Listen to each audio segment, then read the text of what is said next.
On the first morning of 11th grade, Yilan scrambled to get ready for school. Waiting for her at the gate was none other than Dong Xiaoluo, her childhood best friend and the top student. Seeing his familiar silhouette, she felt instantly relieved and ran toward him with her cello. However, the teasing boy refused to let her be and pedaled his bike ahead just to mess with her. Once recess hit, Yilan rushed out to find Mr. Bu. She excitedly announced she was ready for the school orchestra interview. The teacher explained he had submitted her application to the committee last week, but they had already selected someone else. Right at that moment, a new girl named Luo Ningzi arrived to register for class 9. Mr. Bu directed her to the only empty seat in the back row. Spotting Ningzi carrying a cello, best friend Chao Mengmeng quickly guessed the new girl was here to steal the orchestra spot. Curious about the competition, Yilan dragged her friends to the music room to check out Ningzi's skills. Mengmeng, however, was too busy swooning over the handsome conductor Zhao Zhenghao. Yilan had to admit, Ningzi was not only not pretty, but also incredibly talented. Xiaoluo suddenly asked the group if they were afraid of Director Hu. Nobody expected the strict dean to be standing right behind them. The second the words left his mouth, he forced the 4 students to line up. Director Hu scolded Mengmeng to cut her bangs and recalled that Yilan was always at the dead bottom of the class rankings. He then questioned why Chen Fan was wearing lensless glasses and criticized his sloppy outfit. When it was Xiaoluo's turn, the dean completely flipped his tone and praised him, encouraging the boy to maintain his top rank. Director Hu decided to deduct a disciplinary point from everyone except Xiaoluo. Yilan felt it was wildly unfair, but the dean snapped back, daring anyone to complain. Before class started, Yilan caught Ningzi initiating a conversation with Xiaoluo. Judging by the look in Ningzi's eyes, Mengmeng was certain the two already knew each other. This baffled Yilan, who had grown up alongside Xiaoluo but had no memory of this girl whatsoever. Waiting until he got home, she confronted Xiaoluo about his secret friendship. He explained they used to take the same tutoring classes. Just like Yilan, Ningzi had played the cello since childhood, with the only difference being that the new girl had won multiple national championships. Yilan then invited him to the music store to check out a new novel, and he agreed. Yet again, he purposely sped off on his bike, leaving her behind with a teasing laugh. At the instrument shop, Yilan had to stand on her tiptoes to reach a novel placed on a high shelf. Seeing her struggle, Xiaoluo quickly grabbed it for her. She reminded her friend to come over for dinner later. He brushed it off, claiming he was busy taking photos. Ever since he was young, Xiaoluo had a deep passion for photography. Whenever he captured a warm family moment, a wave of loneliness would hit him, making him miss the rare times he spent with his own parents. Knowing he definitely skipped dinner, Yilan brought a massive feast right to him. He repaid the favor by showing off his stunning photography. She was amazed, complimenting that his pictures were even better than magazine covers. She then asked when his parents were coming home. Deep down, Xiaoluo felt his parents only cared about construction materials and barely remembered they had a son. Yilan comforted him, reminding him he still had an awesome neighbor like her who was always just one call away. Right around then, Ningzi rejected her friend request, instantly killing Yilan's mood. In the dead of night, Xiaoluo sent a voice memo asking if his parents had eaten. It seemed Yilan was the only one who actually cared enough to tell him to go to sleep on time. Meanwhile, Xiaoluo forwarded a video of Yilan playing the cello to Ningzi, praising how seriously she took her music. The following day, Xiaoluo casually rejected a love letter out of pure habit. He then spotted Yilan sneaking around outside the music room, clutching a letter in her hands. He grew suspicious about why she was so desperate to join the orchestra, wondering if she was crushing on some guy inside. Hearing footsteps approach, Yilan panicked and dragged Xiaoluo under a nearby desk. Captain Zhao Zhenghao had found a practice partner for Ningzi, but she bluntly turned down the offer, stating she already hired a private tutor. Yilan noticed Xiaoluo zoning out and quickly placed her hand on his forehead. This sudden movement made a noise, blowing their cover. Xiaoluo smoothly lied, claiming they were just playing hide and seek. Taking the chance, he asked Ningzi what she thought of the video from last night. She acknowledged that Yilan and Xiaoluo were very close, but bluntly stated Yilan's cello skills were nowhere near standard. Xiaoluo immediately defended his best friend, proudly declaring she had played since she was 5 and was the best musician in the world to him. Just then, the rest of the orchestra flooded into the room. Everyone assumed Yilan was there to deliver a love letter to the captain. Xiaoluo quickly snatched the envelope back, realizing Yilan simply wanted to express her admiration for Ningzi. He told Zhenghao to drop the ego, then personally handed the letter to Ningzi. The new girl just coldly replied she did not come to school to make friends. Xiaoluo watched Ningzi accidentally step on Yilan's CD and bent down to pick it up. The disc was chipped. Yilan sadly explained it was Symphony No. 2, a treasure she had kept safe since elementary school. She confronted Ningzi, asking how she could deem her unworthy of being a practice partner without even hearing her play. Surprised Surprisingly, Ningi handed over her own cello and challenged her. Yilan selected an incredibly difficult piece, leaving the whole room in shock as they eagerly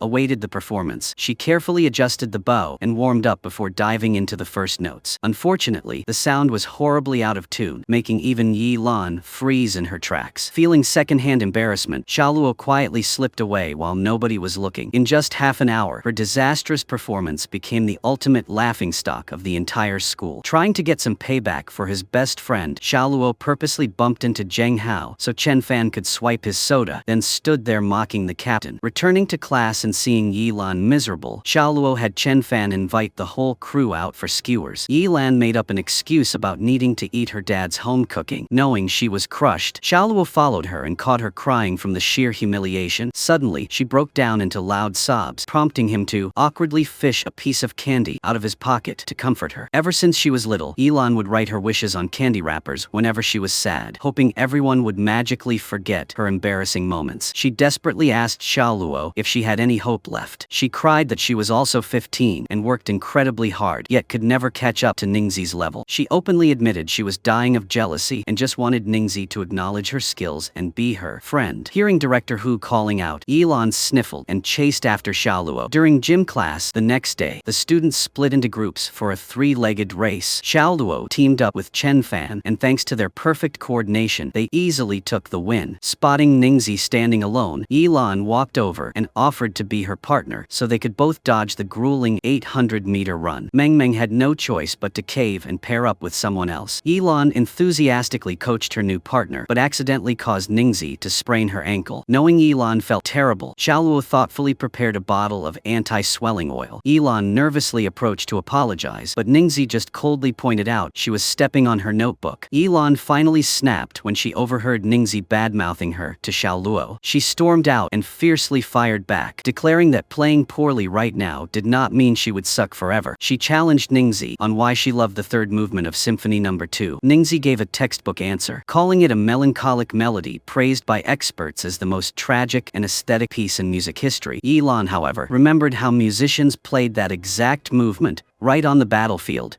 to give soldiers the strength to survive the bombing. She deeply admired that spirit, viewing the symphony as the soundtrack to her own life. She thought Ningxi shared her musical soul, but realized she was completely wrong. Xiaoluo chimed in, pointing out that Yilan had applied for the orchestra a whole month in advance because Ningxi showed up out of nowhere. Yilan lost her interview and became a campus joke. Yet, instead of getting angry, she respected and acknowledged her rival's talent. Ningxi's arrogant attitude simply did not match that level of grace. Back in the classroom, Yilan was forced to move to a front desk, while Ningxi was seated right next to Xiaoluo. Hearing Ningxi ask him to hang out, Yilan quietly cursed her best friend for being a traitor. After the bell rang, Xiaoluo asked if she wanted to walk together. She shot back that she would not dare interrupt his time with his shiny new friend. Playing along, he loudly sang about having a new buddy just to get under her skin. Yilan put on a disguise to secretly follow them. Seeing how close they seemed, she wondered why he was always so impatient when talking to her. He replied he simply wanted Ningxi to understand